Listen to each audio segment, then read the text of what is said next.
देखिए ये हमारा क्लास 8 का है। ये हमारा मॉडल क्वेश्चन पेपर 2021 का है। ठीक है, मॉडल पेपर 2021 का। अब इसमें देखिए किस किस टाइप का सवाल पूछा जा रहा है। पहला सवाल यहाँ पर बोल रहा है 1/2 का समतुल्य परिमेय संख्या कौन सा है। आपको समतुल्य परिमेय संख्या आपको पता करने के लिए आपको ऑप्शन काट के देखना होगा, जो कौन सा ऑप्शन कट के 1/2 आ जाएगा। क्या इसको 1/2 कट के आएगा? 2 नंबर। तो 2 नंबर अगर हमारा 2/4 है, अगर इसको हम लोग काटेंगे तो 1/2 आ जाएगा। इसका मतलब यही हमारा ऑप्शन हो जाएगा, समतुल्य परिमेय संख्या हो जाएगा। ठीक है, पहला क्वेश्चन क्लियर समझ में आ गया। दूसरा क्वेश्चन देखिए, -9 का योग प्रतिलोम क्या होगा। इसमें क्या ट्रिक बताया था, -9 है तो इसको डायरेक्ट भी कर देंगे। -9 का योग प्रतिलोम क्या होगा? योग मतलब साइन और प्रतिलोम मतलब उल्टा। माइनस साइन से क्या हो जाएगा? Plus sign. इसका एक तरीका और भी बताया था, जो -9 में ऐसा क्या प्लस या माइनस करे कि 0 हो जाए, है ना। तो -9 में अगर हम लोग +9 करेंगे तभी तो 0 होगा। तो हमारा आंसर क्या होगा? प्लस होगा। दोनों तरीका समझ लीजिए। लेकिन हम ऑब्जेक्टिव है तो हम लोग शॉर्टकट लगा देंगे। माइनस है तो क्या हो जाएगा? प्लस कर देंगे 9। तो हमारा ऑप्शन क्या हो जाएगा? ऑप्शन नंबर तीसरा हो जाएगा। अब देखिए तीसरा सवाल देखिए, क्या बोल रहा है? 4.5 का वर्ग क्या होगा, मैंने स्क्वायर क्या होगा। तो 4.5 × 4.5 करना होगा। तो 4.5 × 4.5 ये है ना। तो इसको हम लोग क्या करेंगे, सबसे पहले हम लोग 45 का स्क्वायर कर देंगे, बाद में हम लोग उसको लगा देंगे। तो देखिए हम इसको डायरेक्ट अगर स्क्वायर कर देंगे तो हमारा क्या हो जाएगा जानते हैं? 2025 आ जाएगा। ठीक है, इसको मल्टीप्लाई करेगा ना तो यही आएगा। अब ध्यान देना है यहाँ पर, इसमें ये है जो इसमें तो पॉइंट भी लगाना है।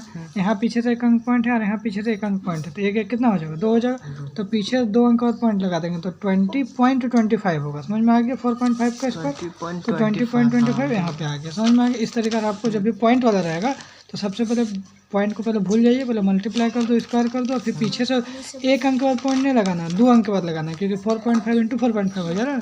अब देखिए इस टाइप का सवाल एग्जाम में आता है, जो आपको दे देगा 8 1 और 00। तो आपको ध्यान रखिएगा 81 जो है किसका स्क्वायर होता है? 9 का स्क्वायर होता है। तो 9 लिखिएगा। और यहाँ 2 स्क्वायर जो वर्गमूल जो है उसका जो खुलेगा तो 2 0 बराबर कितना हो जाएगा? 1 0 हो जाएगा। अगर यहाँ 4 0 रहता तो कितना हो जाता है? यहाँ पर 2 0। तो 2 0 है तो 1 0 हो जाएगा। तो हमारा ऑप्शन ए हो जाएगा। ठीक है, अब आगे देखिएगा, यहाँ पर बोल रहा है कि कौन सा पूर्ण घन है, मतलब परफेक्ट क्यों है। तो हमको बताइए क्या 3 हेयर 1 लग रहा है? नहीं लग रहा है। ये भी क्या हमारा 100 देखिए 10 का स्क्वायर है लेकिन क्यूब तो नहीं है। 10 का क्यूब 1000 हो जा रहा है, तो 100 भी हमारा परफेक्ट क्यों नहीं है। और 8100 क्या है? 90 का स्क्वायर है, ना कि 90 का क्यों है। तो ध्यान रखिएगा 1000 हमारा किसका क्यों है? 10 का क्यों होता है। ध्यान रखिएगा 10 का क्यों करिएगा ना, 10 गुना 10 गुना 10 करिएगा तो हमारा 1000 आ जाएगा। तो हमारा परफेक्ट क्यों क्या हो जाएगा? Option number 2। तो इसी टाइप के सभी चैप्टर से मिला क्वेश्चन आता है एग्जाम में, ना कि एक ही चैप्टर से दे देगा। अब यहाँ पर देखिए 27,000 का घनमूल ज्ञात करिए। अब जब ऐसा घनमूल वाला बात कैसा आ रहा है तो 27,000 का, जैसे हम लोग वर्गमूल में क्या बोले थे? 2 0 बराबर 1 0 बोल रहे थे मानने के लिए। अब घनमूल में हम लोग क्या करेंगे? 3 0 बराबर 1 0 मानेंगे। ठीक है, अब हम लोग देखेंगे 27 किसका क्यों है। ध्यान रखिए 1 का क्यूब 1, 2 का क्यूब 8, 3 का क्यूब 27, याद है ना। तो 3 का क्यूब 27, तो यहाँ 3 हो जाएगा, 3 0 बराबर 1 0 हो जाएगा। तो हमारा आंसर क्या हो जाएगा? 30 हो जाएगा। तो 30 ऑप्शन कहीं है? हाँ, तो हमारा ऑप्शन नंबर देखिए दूसरा में 30 है। कोई दिक्कत नहीं है यहाँ तक। अब देखिए इसमें क्या करना है ना आपको, 1024 जो है 1024 किसके बराबर है? क्या 2 के पावर 10 है, क्या 2 के पावर 9 है, क्या 2 के पावर 8 है, या 2 के पावर 24 है। तो इसको थोड़ा सा हम लोग क्या करेंगे, इस तरीका से भागा कर करके चेक करना होगा। 1024 को इससे भागा करेंगे तो 2 बार में जाएगा कितना जाएगा? 512 हो जाएगा ना ये 512। फिर 200 से करेंगे तो कितना हो जाएगा? 256 हो जाएगा। फिर 2 से काटेंगे तो कितना हो जाएगा? 128 हो जाएगा। फिर 2 से काटेंगे तो कितना हो जाएगा? 64 हो जाएगा। फिर उसके बाद इधर काटते हैं, 2 से काटेंगे तो कितना हो जाएगा? 32 हो जाएगा। फिर 2 से कट करेंगे तो 16, फिर 2 से कट करेंगे तो 8, फिर 2 से कट करेंगे तो 4, फिर 2 से कट करेंगे तो हमारा कितना टाइम आ रहा है? 1 2 3 4 5 6 7 8 9 10। टोटल हम लोग क्या 2 के पावर 10 आ रहा है ना। 2 के पावर अगर 10 हम लोग इसको मल्टीप्लाई करेंगे सबको तो हमारा कितना आ जाएगा? टोटल 1024 आ जाएगा। तो इसका राइट जो आंसर होगा हमारा 2 के पावर 10। समझ में आ गया। अब देखिए इसमें आ गया, इसमें देखिए थोड़ा सा देखने वाला बात क्या है, 7 के पावर 5 है और -7 के पावर 2 है। अब यहाँ देखिए दोनों में 7 है, यहाँ भी 7 है, यहाँ भी 7 है। इसका एक रूल है क्या, अगर बेस सेम रहेगा ना तो पावर को घटा देंगे। ठीक है, ध्यान रखिएगा। तो बेस सेम रहेगा तो पावर को घटा देना है। तो पावर को चलिए घटा देंगे। तो इसमें देखिए ऑप्शन जो हमारा है ना, तो पावर को घटाएंगे तो क्या होगा? 5 - 2 होगा, है ना। तो या तो इसका आंसर क्या होगा? 7 के पावर 3 होगा, लेकिन कहीं भी हमारा 7 के पावर 3 है ऑप्शन में? कहीं भी ऐसा ऑप्शन में नहीं है। तो अब हम लोग कौन सा ऑप्शन में जाएंगे? पहला ऑप्शन 7 5/2 है, तो ऐसा में नहीं जाइएगा, जाना कहाँ पे? -2 में जाना। तो हमारा ऑप्शन नंबर तीसरा है। या तो हमारा ऑप्शन में ये होना चाहिए 7 के पावर 3, कहीं है नहीं है। तो दूसरा हम लोग क्या करेंगे, 7 का 7 5 माइनस जो 2 है उसको ऑप्शन ले लेंगे, तो ये हमारा ऑप्शन नंबर तीसरा हो जाएगा। अब देखिए यहाँ पर जो 49 में है, ऐसा भी हम आपको बताया था संख्यात्मक गुणांक है ना, नाम से ही पता चल रहा है इस संख्या के बारे में बात हो रहा है। तो -2xy क्या हो जाएगा, -2 हमारा आंसर हो जाएगा संख्यात्मक, है ना। ये सीखे थे हम लोग, देखिए ये भी हम लोग पढ़ाए थे। इसमें ये निम्नलिखित में से कौन सा द्विपदी व्यंजक, द्विपदी मतलब बहुत आसान। देखिए आपको ये चेक करना है कि एक पद दो पद पता कैसे चलेगा, बीच में प्लस माइनस गुना भागा ऐसे कुछ साइन रहेगा। तो देखिए ये कितना एक पद है, तो ये तो ऑप्शन गलत हो जाएगा। ये भी हमारा एक पद है, ऑप्शन गलत। ये भी हमारा एक पद, कितना लंबा भी क्यों ना हो, लेकिन एक पद है तो एक पद। ये हमारा क्या दो पद है, x² -1, x² एक पद और -1 एक पद, तो ये कितना दो पद हो जाएगा। तो इस तरीके से आपके एग्जाम में एक पद, दो पद, तीन पद अगर कोई भी आएगा तो आप आराम से कर लीजिएगा। अब यहाँ पर देखिए 5x² का समान पद कौन सा, समान पद, समान पद मतलब एक जैसा। ठीक है, 7x + y, क्या इसके ऐसा दिख रहा है, क्या नहीं दिख रहा है। क्या इसके ऐसा ये दिख रहा है, हाँ बिल्कुल दिख रहा है, सिर्फ यहाँ पर साइन चेंज हो गया, यहाँ पर प्लस है तो यहाँ पर माइनस हो गया। तो साइन से कोई मतलब नहीं, आपको जो टर्म है सेम होना चाहिए। देखिए यहाँ पर x² है, यहाँ भी x², यहाँ क्या x² है, नहीं है, क्या यहाँ पर x² है, नहीं, यहाँ तो x है ना, तो हमारा ऑप्शन नंबर बी में चल जाएगा। इसी तरह का जब भी आपको समान पद बोलेगा तो आपको समान पद में इसी तरीके से करना। अब देखिए यहाँ पर बोल रहा है 3x + 9 का गुणनखंड क्या हो, गुणनखंड मतलब आपको क्या हो, कॉमन लेना होगा। तो कॉमन कैसे लेंगे यहाँ पर, देखिए अब यहाँ पर कॉमन कैसे लेंगे, यहाँ भी 3 यहाँ 9 है, तो ऐसा कौन सा नंबर दोनों में आ जाए।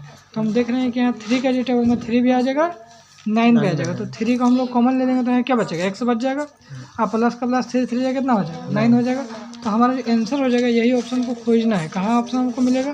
देखिए ऑप्शन नंबर दूसरा मिल रहा है, 3 का 3 अब ब्रैकेट में x + 3। इसी टाइप का आपका जो है ना पूरा चैप्टर मिला के एग्जाम में क्वेश्चन पूछेगा, समझ में आ गया। अब यहाँ पर देखिएगा जो a + AC + a² AC का इसका सार्व गुणनखंड क्या होगा। देखिए यहाँ a है, तो चलिए a रहने दीजिए। यहाँ पर AC को अगर हम लोग तोड़ेंगे बाबू तो क्या होगा, a गुना c करिएगा ना। a को तोड़िएगा तो बोलिएगा सर a का यही लिखेंगे। अगर a² c को अगर ब्रेक करेंगे तो क्या होगा, a × c, यही होगा ना। अब देखो कॉमन सी बात यहाँ पर क्या देख रहे हैं, यहाँ भी है, यहाँ भी है, यहाँ भी है, लेकिन इसमें देखिए यहाँ पर a है, यहाँ c है, लेकिन यहाँ नहीं है। यहाँ पर भी c है, यहाँ c है, लेकिन ऊपर में c नहीं है। तो कॉमन हम लोग बोल सकते हैं कि तीनों जगह a है ना। तो ये हमारा क्या हो जाएगा, सार्व गुणनखंड, जहाँ तीनों में कॉमन हो जाएगा, तो हमारा ऑप्शन नंबर a। ठीक है, अब यहाँ पर देखिए ये सवाल को देखते हैं 54 में। अब ऐसे सवाल आ गया, इसको हम लोग दो तरीका से आंसर दे सकते हैं। कैसे देंगे, दो तरीका से देखिए, x/3 करेंगे, है ना, x/3 कर देंगे, है ना,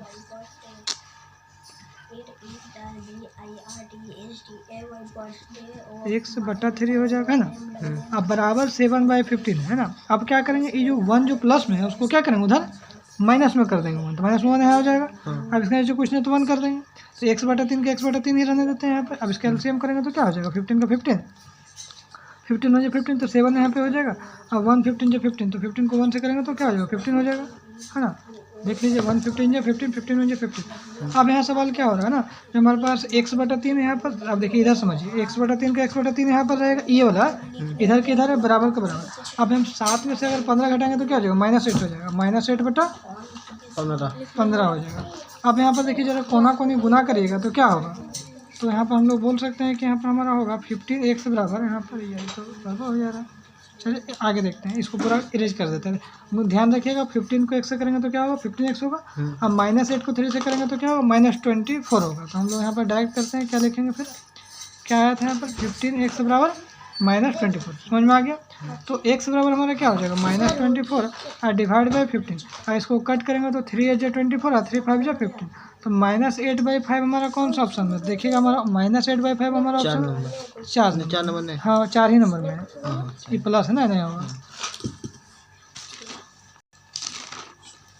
अब देखिए यहाँ पर क्वेश्चन नंबर 55 में देखिए यहाँ पर क्या बोल रहा है ना, 15z -25 और डिवाइड बाई 5, मैंने इसको पूरा को 5 से डिवाइड करना है, नहीं करना है। तो देखिए इसको कैसे हम लोग सॉल्व करेंगे, 15z लिखेंगे यहाँ पर और -25, और जब डिवाइड यहाँ पे हो रहा है तो डिवाइड इस तरह 15 लिखेंगे, 15 है कि 5 है जी, 5 है ना, तो 5 है, क्लियर है। तो अब डिवाइड का मतलब क्या है, दोनों का डिवाइड है, ऐसे नहीं एक तरफ डिवाइड होगा। तो हम लोग इसको थोड़ा अलग अलग कर दिए, तो यहाँ पर बोलेंगे 15z कर देते हैं /5, अब बीच में माइनस है तो माइनस करो, और 25 डिवाइड बाई 5, क्योंकि डिवाइड जो है 5 दोनों के लिए है ना, तो इसको अगर कट करेंगे तो क्या हो जाएगा, 5 3 जा 15, और जेड तो नहीं कटेगा, जैसे तैसे 3 जेड हो जाएगा, और इसको काटेंगे तो 5 5 या 25 है ना, तो हमारे पास क्या मिल गया, तो 3 जेड, अब बीच में माइनस है, इधर 5 है, तो 3 जेड और माइनस 5। हमारा देखिए कोई ना कोई ऑप्शन आपको देखने को मिलेगा इस ऑप्शन नंबर चौथा मिल रहा है, देखिए 3 जेड माइनस 5 दिख रहा है ना।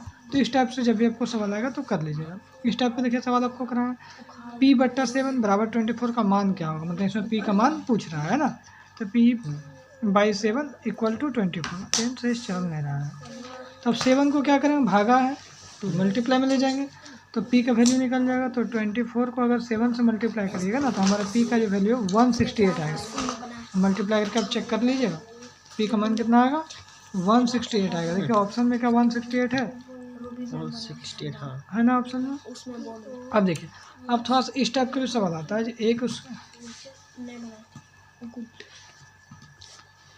एक स्कूटी का अंकित मूल्य फेस वैल्यू 80,000 है, ठीक है, अब 20% उसमें GST लगने के बाद वो बिक रहा है स्कूटी, ठीक है, तो यहाँ पर देखिए स्कूटी के जो हमारा CP कितना हो जाएगा, 80,000 है ना जी, 80,000, और जो इसमें बेचेगा वो 20% GST लगाने के बाद बिकेगा, तो इसका रेट कितना होगा, यही ना बात बोल रहा है। तो हम लोग सबसे पहले 20% GST निकालते हैं, तो GST चलिए इसको निकालेंगे, तो GST कितना निकालिएगा, 80,000 का निकालिएगा, तो 80,000 का हमको क्या करना है, सबसे पहले 20% निकाल देना है, ठीक है, 20% निकालेंगे तो कितना यहाँ पे हो जाएगा, 16,000 हो जाएगा, कितना हो जाएगा यहाँ पे 16,000। अब इसका सेलिंग प्राइस कितना हो जाएगा, तो सेलिंग प्राइस क्या हो जाएगा, CP प्लस GST इसमें जुट जाएगा, हाँ, तो 80,000 पहले उसका दाम था, है ना, और 16,000 उसमें GST लग जाएगा, तो अब कितना में सामान बिकेगा, 96,000, ठीक है, 30 हो जाएगा। अब हमारा ऑप्शन में कहा 96,000, देखिए तो हमारा ऑप्शन में जो है 96 यहाँ पे है, कोई दिक्कत नहीं है समझने में, कुछ नहीं कि यहाँ बोल रहा है एक स्कूटी का अंकित मूल्य 80,000 है, ना फेस वैल्यू उसका 80,000 है, अब 20% GST के बाद 20% उसमें GST लगेगा, उसके बाद स्कूटी का विक्रय मूल्य क्या होगा, तो सबसे पहले आपको क्या करना है, CP लिखना है, GST 20% है, तो सबसे पहले GST निकाल देना है 20%, 80,000 गुना 20/100 करेंगे तो काट छट का हमारा 16,000 निकल जाएगा। हमको निकालना है विक्रय मूल्य, SP निकालना है, तो CP और प्लस GST जुट जाएगा, तो 80,000 16,000 96,000 हो गया। अब यहाँ पर देखिए सवाल आ गया, अब यहाँ देखिए बोला 1 दर्जन अंडे का मूल्य 60 रुपये है, ठीक है, तो सिंपल 1 दर्जन का 60 रुपये दाम है, हमको 10 दर्जन का पता करना है, तो 1 दर्जन का 60 रुपया है, तो 10 दर्जन का कितना होगा, 60 गुने 10 होगा, 1 तो 60 गुने 10 कितना हो जाएगा, 600 हो जाएगा। हमारा ऑप्शन देखिए 600 कहाँ है, यहाँ हमारा ऑप्शन है, समझ में आ गया। अब आगे देखिए, अब इसमें थोड़ा ध्यान रखिएगा, जो आपको देखिए ये क्या है, एक चतुर्भुज दिख रहा है, तो चतुर्भुज जो है तो उसका सम कितना होता है, टोटल 360 होता है, तो चतुर्भुज का जो सम 360 होता है, क्लियर है, इसमें एक ही एंगल दिया, मात्र 40 दिया है ना, तो आप खुद सोचिए चारों का तो सम 360 होगा, और एक कितना है 40 है, तो तीनों कितना हो जाएगा 320 होगा, क्योंकि सब का सम जो चारों का साइड का तो 360 है, और एक साइड हमको दिया है, तो एक साइड कितना दिया है 40 दिया है ना, तो हमारा 360 में अगर 40 को घटाएंगे तो कितना हो जाएगा 320 हो जाएगा। अब इसमें ये क्लियर नहीं है कि x कितना होगा, y कितना होगा, z कितना होगा, लेकिन हमको जो बोला है तीनों मिला के बोला, ये x y z का सम अलग अलग नहीं बोला, तो x y z का सम कितना होगा 320 हो जाएगा, क्योंकि चारों का 360 होता है, उसमें एक का दिया है तो 320 हो जाएगा 320। अब आइए देखिए यहाँ पर क्वेश्चन क्या बोला है, जो घन जो है हमारा क्यूब का कुल पृष्ठ क्षेत्रफल क्या होता है, ठीक है, तो घन का जो है कुल पृष्ठ क्षेत्रफल मतलब आपको 6 साइड की बात कर रहा है, 6 फेस की बात कर रहा है, ठीक है, तो घन जो हमारा बन रहा है उसका हर एक फेस क्या होता है, स्क्वायर होता है ना, तो एक फेस स्क्वायर अगर मान लो ये स्क्वायर है, तो इसका भुजा इसका अगर क्षेत्रफल निकालते हैं तो क्या होता है, A स्क्वायर होता है ना, उसमें कितना टोटल साइड होता है 6 साइड होता है 6, हाँ, तो हमारा क्या हो जाएगा, अगर घन का कुल पृष्ठ क्षेत्रफल बोलेगा तो हमें ध्यान रखिएगा 6A स्क्वायर होगा, भुजा को A मान लो 6A स्क्वायर, लेकिन अगर घन का पार्श्व पृष्ठ क्षेत्रफल बोलेगा तो 4A स्क्वायर होगा, ठीक है, ध्यान रखिएगा यहाँ पर कुल बोला है तो आप ऑप्शन किस में जाइएगा, ऑप्शन नंबर 4 पे जाइएगा। यहाँ देखिए ए की जगह क्या है पाई ऐसा कर दिया, लेकिन पाई नहीं होगा, इसका राइट आंसर क्या होगा 6a² होगा, ठीक है। लेकिन अगर हमारा क्वेश्चन बोलता है कि जो कुल की जगह क्या लिखता है, घन का पार्श्व पृष्ठफल मतलब 4 साइड का अगर बात बोलता है तो हमारा आंसर क्या हो जाएगा 4a² होगा, लेकिन अभी हमारा क्या होता है 6a² होगा, ठीक है क्लियर। तो हमारा टोटल कितना सवाल हो गया 20 सवाल हो गया। इसी टाइप का आपका एग्जाम में सवाल आएगा सभी चैप्टर से मिला के।